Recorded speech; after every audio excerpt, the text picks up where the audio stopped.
Welcome back to Tiny Grimes Games. I'm here with another Star Wars Destiny video, and today I bring you not one, not two, but three exclusive spoilers, and not just my crazy ramblings, but Mike the Rebel Spy as well. What's up, Mike? Are you excited for spoilers? I'm very excited for spoilers. I gotta say, with how many spoilers we've seen lately, the set's coming out. Like, that's just Oh, what I yeah. decided. The set's coming out.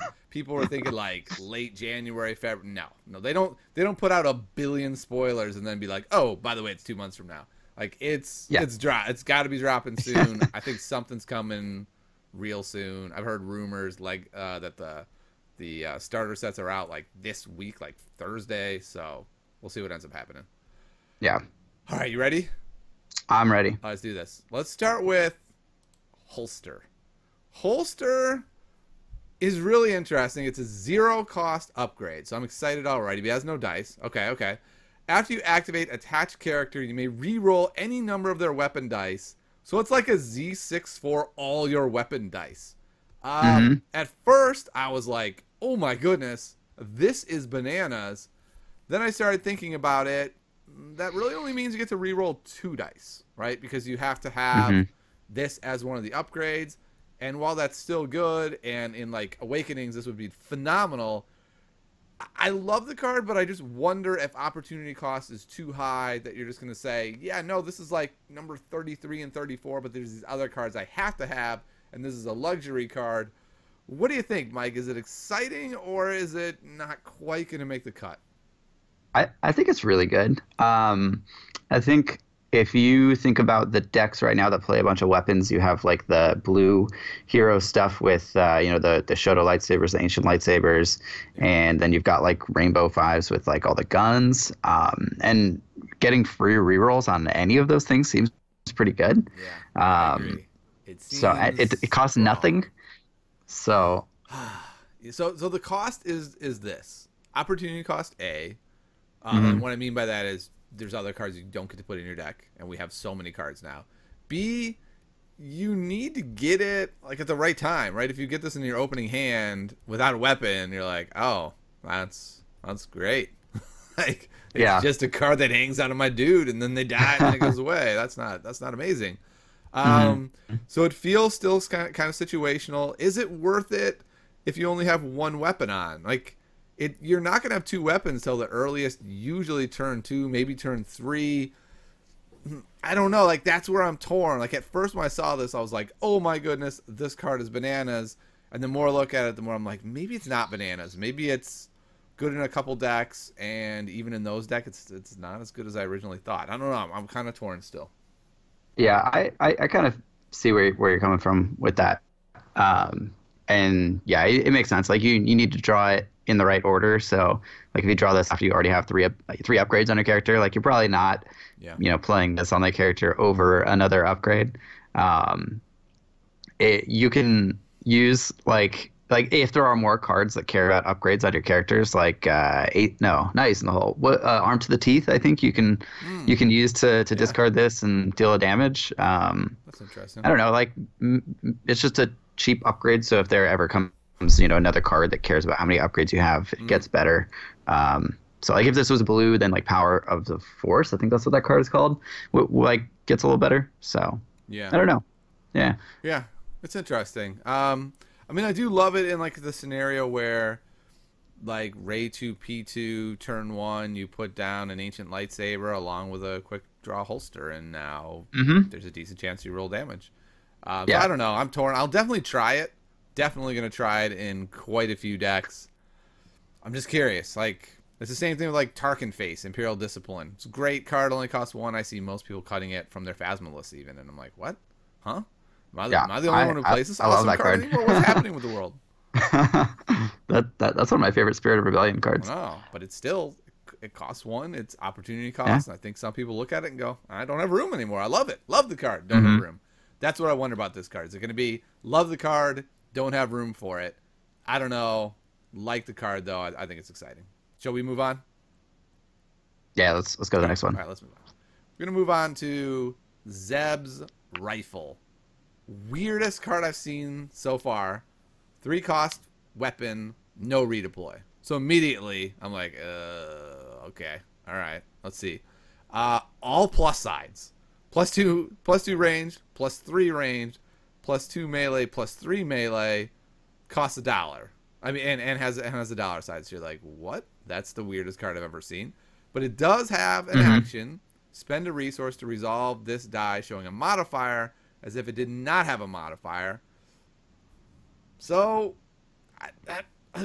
so here's my problem, Mike. When I look at this, I think of rocket launcher. Is that what it's called? Yeah. Okay.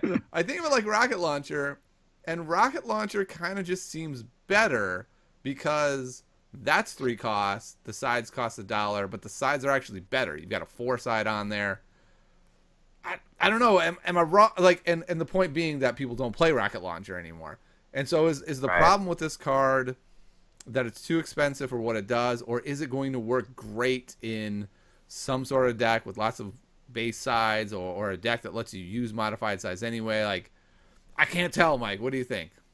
I really like it. I think it's really cool. One thing that it has going for rocket launcher is that it's yellow, so like you can put it in different decks than the rocket launcher. You don't have to include red. The other thing is that like you can always, if you have money, resolve these sides regardless of what else you roll with it.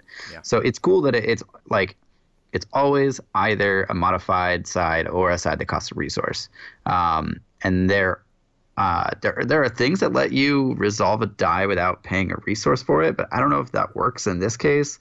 I don't see why I wouldn't, but yeah, I mean, like the amount of times that you'll be able to actually like link this up with something seems fairly high. Like, I don't know. And then if you can't, you just pay money, and then you deal a bunch of damage. And I like think that's the upside, right? Is that it's you don't play a deck where you're planning to spend the $1, right? You play the deck where you're planning to link it up, and then if things go wrong, you still get a reasonable amount of damage for $1. Or 2 or 3 sides really good. If it had redeploy, I'd say it's amazing. I don't know. It's tough, right? Like 3 costs without redeploy better be bananas, and I don't think it's bananas. I think it's just good. Have we seen like Zeb's full card yet? Because I would imagine that this would go fairly well with Zeb. Pieces of it, but I don't remember well enough what it looks like. Gotcha. Okay. But yeah, I don't know. Like, I think there might be a deck where it works well, where, like I said, you have a deck like with Grievous's weapon, what was that, the Electro Staff or whatever, that doesn't make you pay.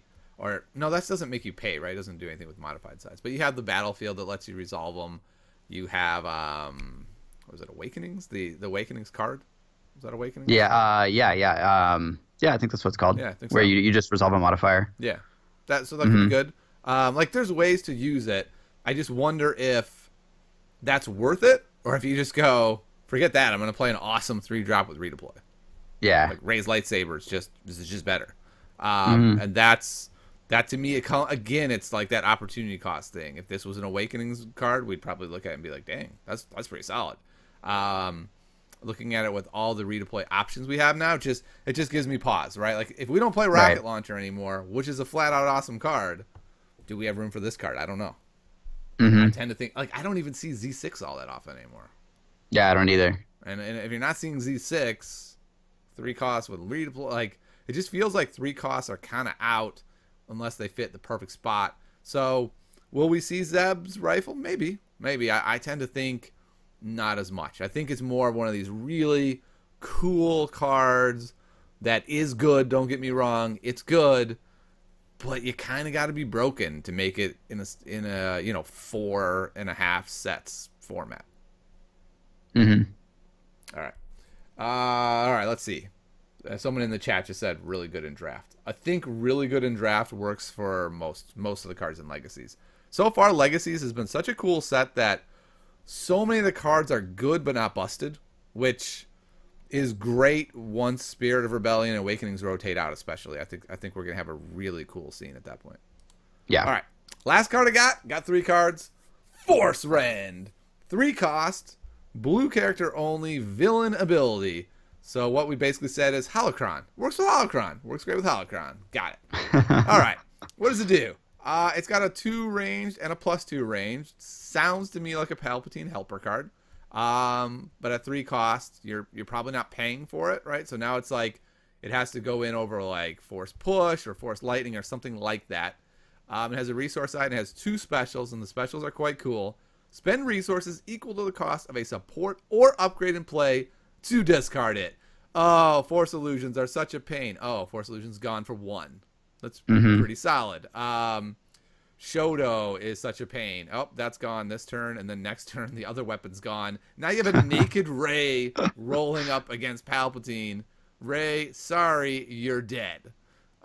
So this card feels like one of these cards that's going to be awesome to have around and is a great safety valve. Like if the meta gets out of control with like 2 cost upgrades or 0 cost stuff like Imperial Inspection, you've got Force Run hanging around. Just be like, whoop, repeatable removal. I think that's going to be pretty strong. What do you think, Mike? Yeah, I think this card's sweet. It has those 2 range sides, and it only costs, and it costs 3, which is an odd number, so it goes decent in a Mother Talzin deck as well, especially with Holocron. Yeah, so sure. I like it.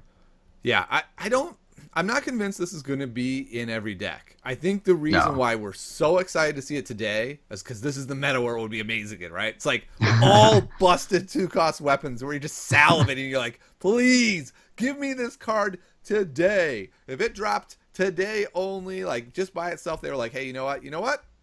Turns out the meta's a little bit warped. Here's Force Ren. People would be like, oh, yes, and they'd play it. I don't know if this is what the meta's going to look like in Legacies, right? In the last meta, right, in that crazy FN meta, I don't think Force Ren's that... Well, maybe Force Ren would have been amazing against FN. Just bop off his weapon. Now you can't do the overwrites and the upgrades. So, I don't know. There's definitely a lot of places Force Ren's going to be great. I love having it in the game. Just its existence is amazing. And this is one of the things that I've been, constantly bugging and emailing FFG about is we need safety valves, like the no cheat card that I'll talk about later in the week. I personally think that card sucks. I don't think anyone's ever going to play it, but oh man, is that an amazing safety valve. Oh, everyone's action cheating? We're back to that meta? Hold on 1 second. Let me get my no cheats. Oh, just killed your guy. Right? So it's like these safety valve cards I think are really, really important to have available. Yeah, I completely agree.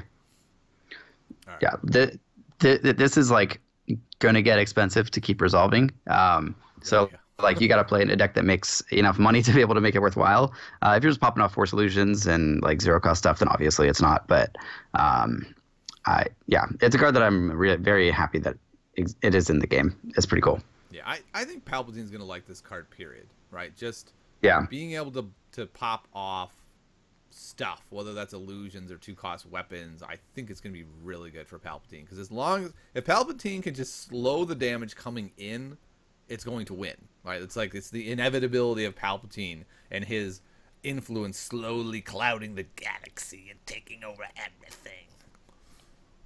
No, yes. By the way, I'm Palpatine. That was fantastic. You missed your calling. Yeah, of course. I shouldn't do Palpatine movies. I don't know about other decks. Like, what are some other... Like, would this go in, say, an elite new Kylo deck? It doesn't really feel like it to me. I don't think that deck has piles of money just floating around to be able to use this every turn. Yeah, that sounds pretty right to me. Although, I think that just in... It seems like just in any meta that there's like, an upgrade that like you really struggle against as a deck or something like that. Like even just as a one of copy, like Hunker because down. You're playing Force Illusion in that anyway. Like hunker down, Mike. That's well, if the game goes long enough, that saves you like 4 health. But is this like okay? So if you want to pop up a hunker down with this though, like aren't you better off just dealing a couple melee damage? Well, yeah, but this has guns. I'm thinking of this in like a like in a gun deck. Yeah. Obviously, right. Yes. Definitely just melee that sucker off. But in a gun deck where that option isn't available, like a Palpatine or something, right. I feel like that'd be really good. Yeah, I mean, Palpatine seems like the obvious like deck for this, and I mean, it works, right? I think what this also does, it allows a new archetype where it's like a blue control deck, maybe. Let's just go back in time and say like a Jabba Dooku deck that can make a lot of money with like chance cubes. It has stuff like confiscation, force rend, disarm with Dooku's ability are Dooku sides, and so you can like have this cool control deck that's like, oh, your deck's the meta's based on upgrades. No, you don't get upgrades. You get your character dice, which I will control with isolations and maybe the 4-cost card that imprisons them. Han's face. Prize possession. Prize possession, and suddenly, I can just control the game and stall it out that way. That's kind of exciting to me. I know no one else but me wants to play Destiny like that, so I get that. But to me, that's really exciting. I'm a little bit sad that this isn't neutral because Yoda would just love this card. Oh, yeah. All right, I'm going to get a resource and turn Forcer into a special. You said resource that I just got to pop off your Force Illusion, and then resolve my other special to Lightbow you. Good game. So, yeah, I'm real excited about Forcer, and I don't know how impactful it's going to be, but it's definitely, its very existence has an impact for sure. Mm-hmm. All right. Yep. So let's see. Well, we're not going to see what chat thinks yet. I'm going to go ahead and wrap this up, then we'll see what chat thinks. So thank you so much for coming by. By the way, in case you didn't know, this was a live stream on Twitch Tiny Grimes. If you want to, follow, subscribe. I don't know what the terminology is anymore over there. Do the thing. Go ahead and do so, and I'll see you next time on Tiny Grimes Games.